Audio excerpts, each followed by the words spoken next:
Hello my dear students, welcome to our channel the English code. आज आपके सामने बहुत अच्छी वीडियो लेके आया हूँ इडियम्स एंड फ्रेजेस की। और ये आपके एग्जाम में आते हैं कैसे। आपको मतलब इडियम्स दी जाएगी और आपको 4 ऑप्शन मिलेंगे, उनमें से आपको उसका सही मतलब जानकर उसे ऑप्शन को क्लिक करना होगा। क्लियर। और उसका ध्यान रखिएगा, एक बात आपको अच्छे से बता देता हूँ कि मतलब इसका जो मतलब होते हैं वो बिल्कुल लॉजिकल होते हैं। आपको लॉजिकल आंसर देने हैं, यानी उस पे मन नहीं जाना है कि जो इसके मतलब निकलते हैं। ठीक है, यानी जो आप जैसे दिखाई देते हैं उस पे नहीं जाना, जो उसका रियल मीनिंग होता है, लॉजिक होता है, उसी पे हमें जाना है। क्लियर। तो स्टार्ट करते हैं। पहला हमारा, a hard nut to crack, यानी अगर कोई भी चीज़ बहुत ही ज़्यादा मुश्किल होती है, ठीक है, उसे बोलते हैं a hard nut to crack. जैसे कोई नट है यानी अखरोट, उससे बहुत ज़्यादा मतलब हमें मुश्किल होती है उसे तोड़ने में। तो यानी जो बहुत ही मुश्किल काम होता है, कोई भी डिफ़िकल्ट प्रॉब्लम होती है, तो उसे बोलते हैं a hard nut to crack. यानी आपका हो जाएगा इसमें अ डिफ़िकल्ट प्रॉब्लम, यानी ऑप्शन नंबर बी हो जाएगा इसके अंदर। और इसके अंदर का दूसरा देखें तो अ फुलिश सर्च, कोई भी मतलब बेवकूफ़ाना जिसे कहते हैं खोज। कोई आसान क्वेश्चन ये भी नहीं है, और एक्सपेंसिव थे कोई भी महंगी चीज़ ये भी नहीं है। तो इसका हो जाएगा अ डिफ़िकल्ट प्रॉब्लम।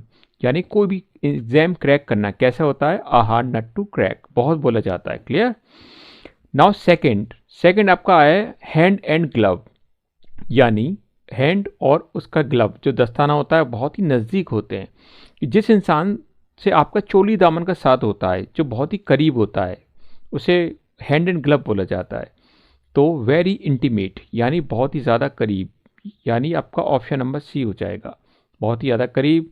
और इसका ये वेरी डिफ़िकल्ट, बहुत मुश्किल ये भी नहीं है। ओपन एनिमी, खुला दुश्मन ये भी नहीं है। वेरी र्यूड, और बहुत ज़्यादा जो इंसान असभ्य होता है, इसका ये भी नहीं है। क्लियर। तो इसका हो जाएगा वेरी इंटीमेट, बहुत ही ज़्यादा नज़दीक। अ लेम एक्सक्यूज़, क्वेश्चन नंबर थर्ड, यानी लेम एक्सक्यूज़। एक्सक्यूज़ तो आपको पता ही है, बहाना होता है, मतलब कोई भी आप इसको एक्सक्यूज़ देते हैं किसी को। और लेम, बहाना कैसा बनाया आपने, बहुत ही ज़्यादा बेकार। एक तरह से किसी चीज़ का आपने ऐसा एक्सप्लेनेशन दिया जिससे सामने वाला बिल्कुल भी सेटिस्फाई नहीं है, तो उसे बोलते हैं अनसेटिस्फैक्ट्री एक्सप्लेनेशन। क्लियर। इसका हो जाएगा ऑप्शन नंबर ए। बाकी गुड एक्सप्लेनेशन ये भी इसका नहीं हो पाएगा। यूजलेस टॉक, बेकार की जो बात होती है वो भी इसका नहीं है। और इल फीलिंग्स, बहुत ही बेकार जो इल फीलिंग्स होती हैं, ये भी आपका नहीं है। क्लियर। अब चलते हैं हमारे नंबर 4 की तरफ। Eight a loss, eight a loss देखने में लग रहा होगा कि लॉस हो गया, तो इसका आपको बताएं कि डिफीट हो गई, लेकिन ऐसा नहीं है। डिफीट के मायने हार होते हैं। एक्सपर्ट माने बहुत ही ज़्यादा दक्ष, एबल माने योग्य, और एट अ लॉस किसी चीज़ पाने के अंदर आप काबिल नहीं हैं, तो आप एट ए लॉस पोजीशन पर हैं, तो इसका होता है अनेबल, यानी अयोग्य। Option number B. Clear. At a loss यानी होता है अयोग्य, किसी चीज़ के लिए आप अयोग्य हैं, तो आप एट अ लॉस पोजीशन में हैं। Number 5, in black and white. In black and white यानी कोई भी चीज़ आप लिखते हैं, ठीक है, लिखावट जो आपकी होती है, तो जिस चीज़ को आप राइटिंग में लिख के देते हैं उसे हम बोलते हैं ब्लैक एंड वाइट। क्लियर। तो ये आपका इन राइटिंग हो जाएगा, यानी ये चीज़ उसने मुझे लिखित में दी, तो he gave me this thing in black and white, यानी इन राइटिंग की जगह आप इन ब्लैक एंड वाइट का यूज़ कर सकते हैं। Option number B. बाकी यूजलेस बेकार होता है। इन शॉर्ट बहुत ही संक्षिप्त रूप से। और इन फुल स्विंग, पूरी तरह से कोई भी चीज़ हाइट पे ले जाना, ठीक है, इन फुल स्विंग कहलाता है। स्टैंड बाय, स्टैंड बाय बहुत आता है आपका, जो पहले भी आ चुका है एग्जाम में, और ये सारे आपके सीजीएल के ही हैं। स्टैंड बाय का मतलब होता है किसी चीज़ का समर्थन करना, यानी सपोर्ट देना, यानी ऑप्शन नंबर ए आपका सपोर्ट स्टैंड बाय का आंसर है। पोस्टपोन होता है स्थगित करना। स्टैंड अप खड़ा हो जाना। और रेजिस्ट होता है विरोध करना। ठीक है। Now next, to give vent to. To give vent to होता है यानी अपना पूरी तरह से भड़ास निकाल देना, यानी अंदर का सारा जो भी हाल है वो कह देना और कुछ ना रुकना। तो गिव वेन टू का मतलब होता है भड़ास निकालना, यानी प्रदर्शित कर देना अपने अंदर का जो भी मतलब आपकी भावना है, तो उसे एक्सप्रेस, यानी ऑप्शन नंबर डी हो जाएगा। बाकी कॉज ट्रबल, किसी ट्रबल की परेशानी की वजह होना। सर्कुलेट, कोई चीज़ फैला देना। लूज करेज, हिम्मत को खो देना, ये आपके नहीं होंगे। ठीक है। टू गिव वेन टू का मतलब express. Part and parcel, part and parcel होता है आपका बहुत ही ज़रूरी सामान जिसके बिना आपका गुजारा नहीं हो सकता।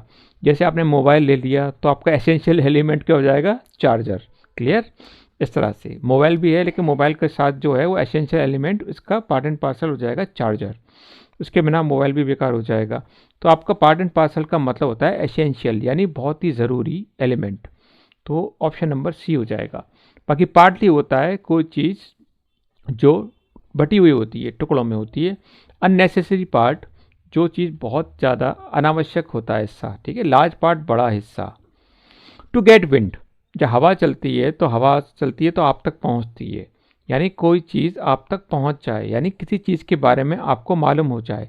तो टू गेट विंड यानी कम टू नो, यानी किसी चीज़ की इंफॉर्मेशन आपको मिल जाना, मालूम होना, ठीक है। टू गेट विंड कहलाता है come to know. Option number B हो जाएगा इसका। और टू फॉरगेट होता है भूल जाना, टू टेल होता है बताना, और टू फ्लाई उड़ना। Under the thumb of, under the thumb of यानी आप किसी के अंगूठे के नीचे हो, यानी कोई इंसान आपको, यानी कोई चीज़ आपको कंट्रोल कर रही है, ठीक है। तो बियॉन्ड द थंब ऑफ इसका होता है अंडर कंट्रोल ऑफ, यानी किसी के कंट्रोल के अंदर होना, अंडर द थंब ऑफ। बाकी बियॉन्ड कंट्रोल टू किसी कंट्रोल से बाहर, एक्टिव माने क्रियाशील, और अंडर द नोज ऑफ किसी की नाक के नीचे, ये तो बिल्कुल ही नहीं है। तो आपका हो जाएगा अंडर द थंब ऑफ का अंडर कंट्रोल ऑफ। तो आई थिंक आपको वीडियो पसंद आया होगा, आपको काफ़ी नॉलेज मिली होगी, और आपके एग्ज़ाम में ये बहुत आते हैं, ठीक है। तो आपको इसका ध्यान रखना है, बिल्कुल लॉजिकल आंसर देने हैं। अब जल्दी ही मिलेंगे इसके नेक्स्ट वीडियो के साथ, तब तक के लिए ऑल द बेस्ट।